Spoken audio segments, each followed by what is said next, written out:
David Goggins, welcome to the show. Hey, man, I appreciate you having me, brother. Thank you. Thank you for being here.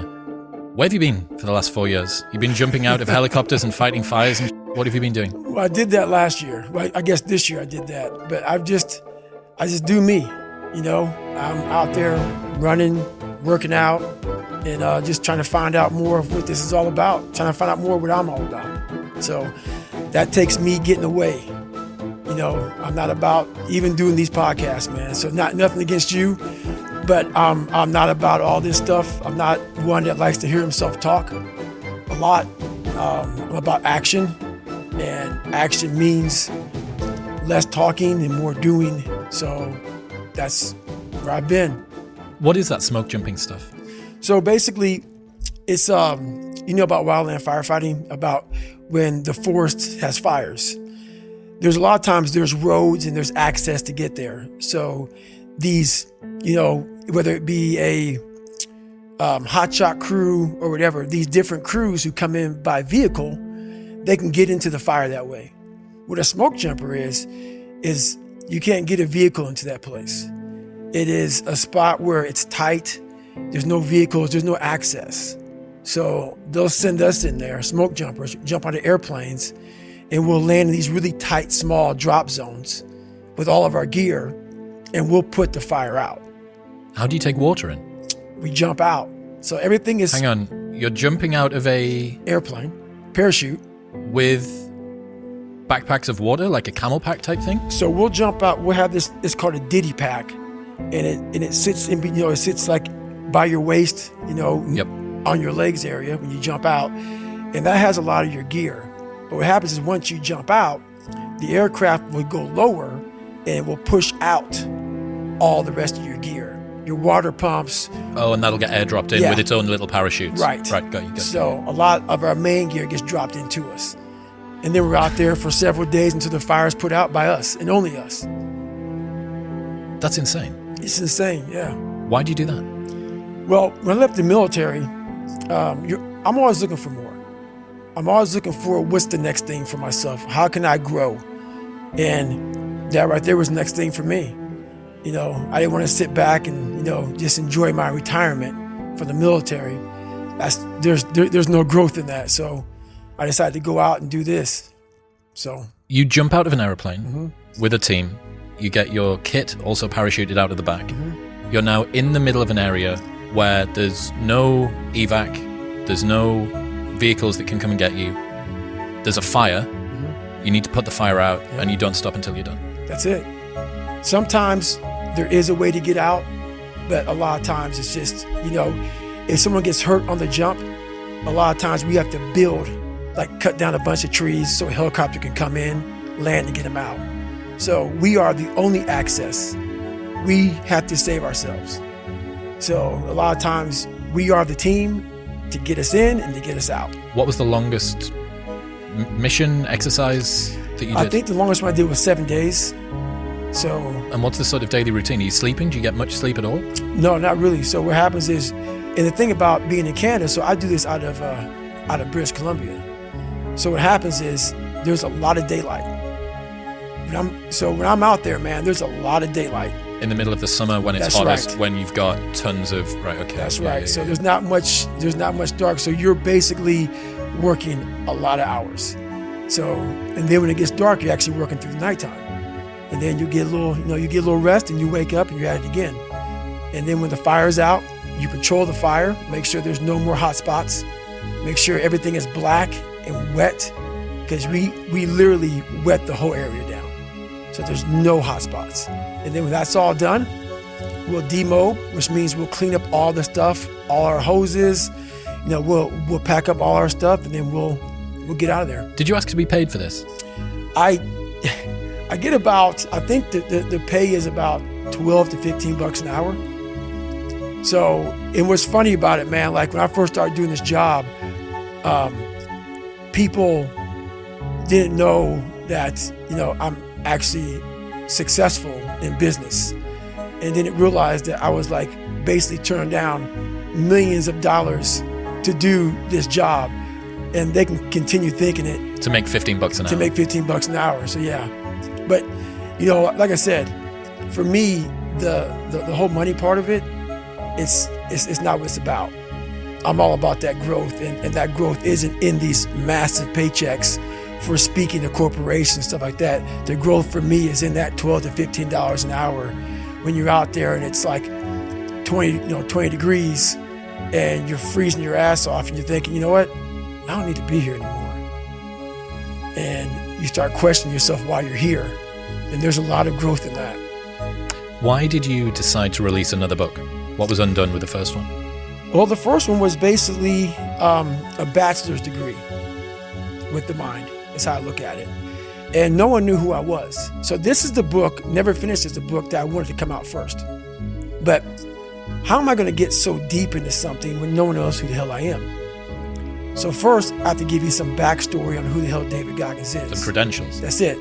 And so I got some basic credentials out there. And now I can dive in more, because most people think I'm just some animal who runs and yells and just says fuck and motherfuck all the time. And that's nowhere near the truth. That's maybe what they see in a 1-minute video, and that's what people believe. But there's a lot of thought behind a person being a born loser, becoming who I am today. You don't just wake up and just rocky the shit. You gotta wake up and think about, there's a process to getting better. And that process is never finished. It's an appropriate title. So one of the things that I've been thinking about is the danger of success making you soft. Mm-hmm. And this must be something that you've battled with over the last few years. Right. More money, more attention, more fame, more free things if you wanted, more opportunities to go places and do stuff with people. Right. How have you dealt with this battle of success not making you soft? You have to cap it. You have to learn to cap success. So what I do is, like right now, I don't like doing podcasts. There's a lot of things I don't do that I have to do now to get the message out there to help people out. And what I mean by capping success, I believe everybody should live their life. So everything that someone says in life, take it with a grain of salt. Take what they give and don't be like, oh, David Goggins said this or whoever said this. No, do not take what I say and do exactly what I say. So for me, what makes me who I am, because my mission is very different than yours or anybody else's. I have to go into a situation going, okay, I'm a guy who wants to make people better. For people to get better, I have to continuously get better myself. For me to do that, I can't just say, oh, I have this resume. The resume is there forever. I'm good. I have to cap my success, because for me to help people out, I can't just say I did it once and I'm good. I have to continue to reinvent the wheel of the mind and figure out more and more ways for you to pull. Because if I have a cookie cutter message, it may hit 5 people out of 25. You just failed. My message needs to be in a way where I can hit all 25 people. It needs to be broad enough to where all 25 people may not like the message, but they're getting something from it.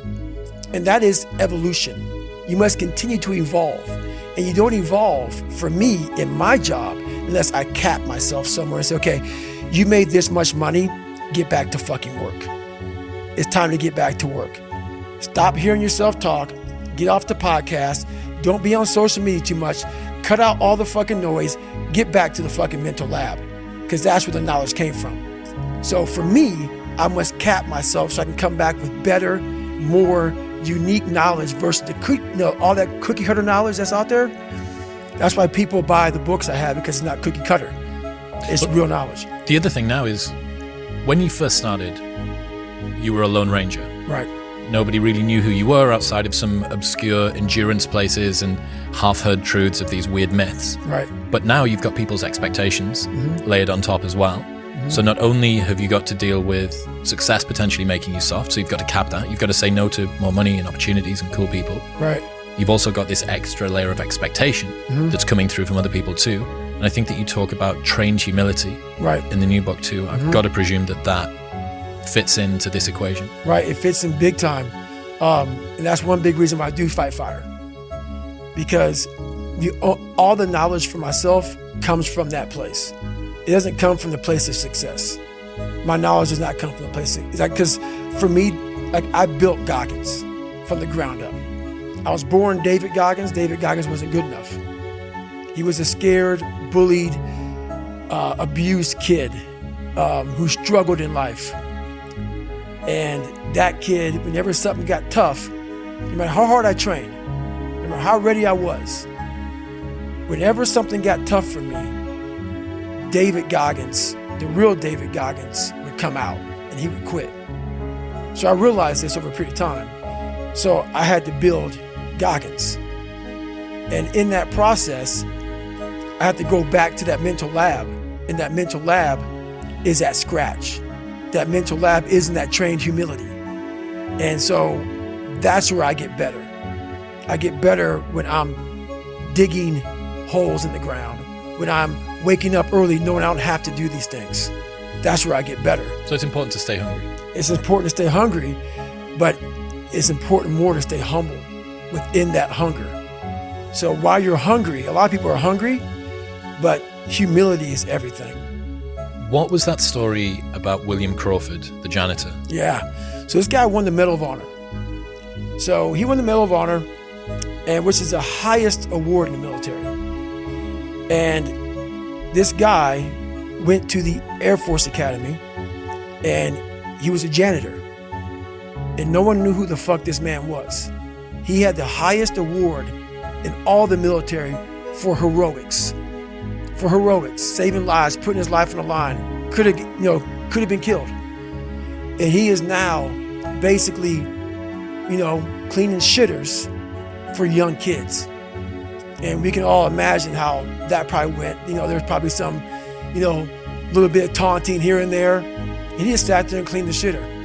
So that's why he's in my trained humility part, because for this man to be at the level he was and have that kind of humility to go, I'm a Medal of Honor winner, but I'm gonna put that in my closet, and I'm gonna pick up my broom and dustpan, and I'm gonna pick up, this rag and clean this shit for these young men.